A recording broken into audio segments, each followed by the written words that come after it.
Welcome to this video presentation here at Glenbourne's, and here we have the Mini 5-door hatchback on a 17 plate. I'm going to start off firstly by showing you around the outside of the car, and then we'll hop in and run through some controls on the inside.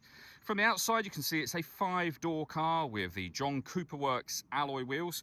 We have tinted windows around the rear of the vehicle as well. We're going to start off inside the boot area first. As we approach the back of the car, you can see we have reversing sensors, plenty of boot space along with that 60-40 split folding rear seat should you wish to increase this space even further, and you can fold this tray section up.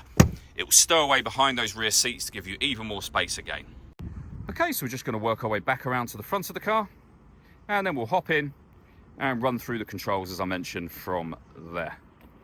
Just briefly before we climb in, I think it's well worth seeing the interior from this exterior point of view. There's plenty to run through on the dashboard, so let's hop in and we'll do that now. Okay, now that we're inside the car, we're going to start with the dials first of all. On the left-hand side, we have the rev counter, we have the speedometer in the middle, and the fuel gauge on the right-hand side. Also in the middle, you can see the total miles for this car. They are 54,439. You can change the information displayed above that for various bits of trip computer, fuel economy information, or the digital readout for the speedometer. If we back out to the steering wheel next, we have our stereo controls and phone controls over on the right-hand side. On the left-hand side, we have cruise control and speed limiter, and into the center, the main screen for the car. So the movement, first of all, that you can see me making on that screen is being done using this dial just here, which you can move left, right, up and down as well, and then you can access certain menus directly from these buttons if you wish to.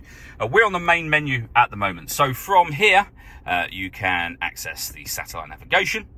A really nice clear color display, as you can see. You can zoom in and out using that wheel as well.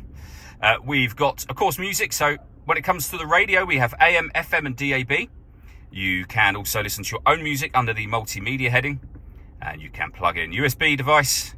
You've got Bluetooth audio, so you can stream your music wirelessly, and auxiliary input as well.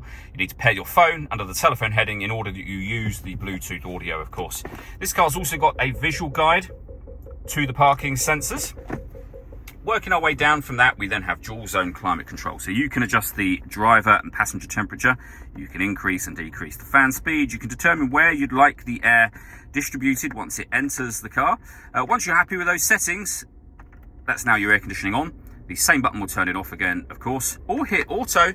The car, which you can hear it doing, will take full control to maintain those temperatures. You can override that whenever you wish to. We have a heated driver's seat with 3 different heat settings, and the same for the passenger side. You can turn your traction control on and off. This is the button you use to start and stop the engine itself, and then over on the left-hand side, you can turn off the stop-start. This car is designed to cut out when it's stationary in traffic to save you fuel. The system is off when that light shows.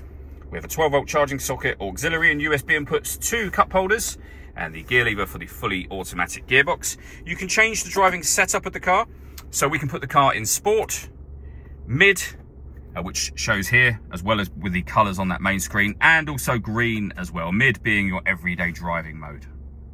Last thing I wanted to talk about are the twin sunroofs. We have manual sunblinds for the front and rear.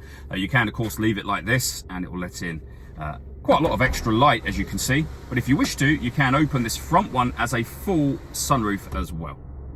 All that leaves me to say is thank you for taking the time to watch this video. If you'd like to come and see the car for yourself and have a test drive, please feel free to give us a call here at Glenbourne's. We'd love to hear from you.